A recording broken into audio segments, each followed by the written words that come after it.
Hello everyone. So ನಮ್ಮ ಹತ್ರ ಇವತ್ತು ಮದ್ಮಲ್ ಮೀನಿದೆ ಆ್ಯಂಡ್ ಲೆಟ್ಸ್ ವಾಚ್ ಇದರ ಫಿಶ್ ಕರಿ.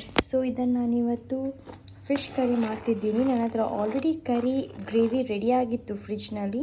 ಸೊ ಇವತ್ತು ನಾನು ಇದನ್ನು ಮಣ್ಣಿನ ಪಾತ್ರೆಯಲ್ಲಿ ಮಾಡಿ ತೋರಿಸ್ತಿದ್ದೀನಿ. ಬಿಕಾಸ್ ಇದರಲ್ಲಿ ನಾವು ಫಿಶ್ ಕರಿ ಮಾಡಿದರೆ ಆರೆಲ್ಸ್ ಯಾವುದಾದ್ರೂ ಪದಾರ್ಥ ಮಾಡಿದರೆ ತುಂಬ ಟೇಸ್ಟಿಯಾಗಿರುತ್ತೆ. ಆ್ಯಂಡ್ ನಾನು ಯೂಸ್ ಮಾಡುವ ಉಪ್ಪು ಇದು ಕಲ್ಲುಪ್ಪು ಅಂತೇಳಿ, ಇದನ್ನು ಯೂಸ್ ಮಾಡಿದರೆ ನಿಮಗೆ ಬೇಗ ಟೇಸ್ಟ್ ಬರುತ್ತೆ. ವೆರಾಸ್ ನೀವು ಖಾಲಿ ಉಪ್ಪು ಯೂಸ್ ಮಾಡಿದರೆ ಅಷ್ಟು ಟೇಸ್ಟ್ ಬರೋದಿಲ್ಲ.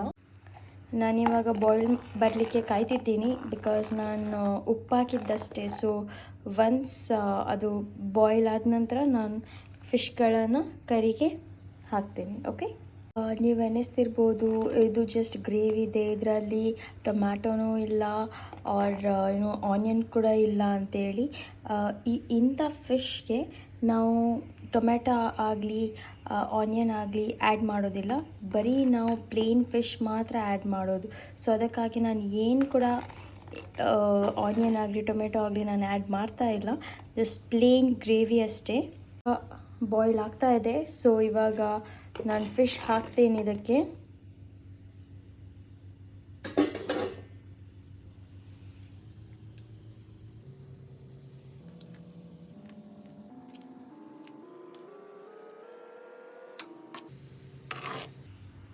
ಇವಾಗ ಇದು ತುಂಬ ಸಾಫ್ಟ್ ಫಿಶ್ ಆಗಿದ್ದರಿಂದ ನಾನು ಇದನ್ನು ಜಸ್ಟ್ ಒಂದು 2 ಮಿನಿಟ್ಸ್ ಬಾಯ್ಲ್ ಮಾಡಲಿಕ್ಕೆ ಬಿಡ್ತೀನಿ. ಆದ ನಂತರ ನಾನು ಸ್ಟವನ್ನು ಆಫ್ ಮಾಡ್ತೀನಿ. ಇಲ್ಲದಿದ್ದರೆ ಎಲ್ಲ ನಮ್ಮದು ಫಿಶ್ ಇದೆ ಅಲ್ವಾ, ಅದು ಪೀಸ್ ಆಗಿಬಿಡುತ್ತೆ.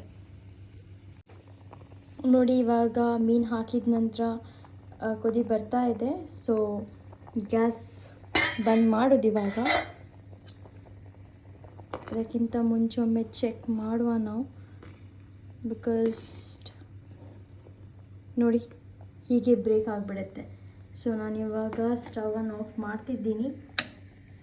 ಇನ್ನಿದ್ರ ಮೇಲೆ ಏನು ಕೂಡ ಲಿಡ್ಡನ್ನು ಹಾಕಬೇಡಿ, ಬಿಕಾಸ್ ಇದು ಆಲ್ರೆಡಿ ನಾನಿವಾಗ ಲಿಡ್ ಹಾಕಿದ್ರಲ್ವ, ಇದೀಗ ಫುಲ್ ಬಾಯ್ಲ್ ಆಗಿ ಇದ್ದ ಮೀನು ಕೂಡ ಪೀಸ್ ಆಗಿಬಿಡುತ್ತೆ.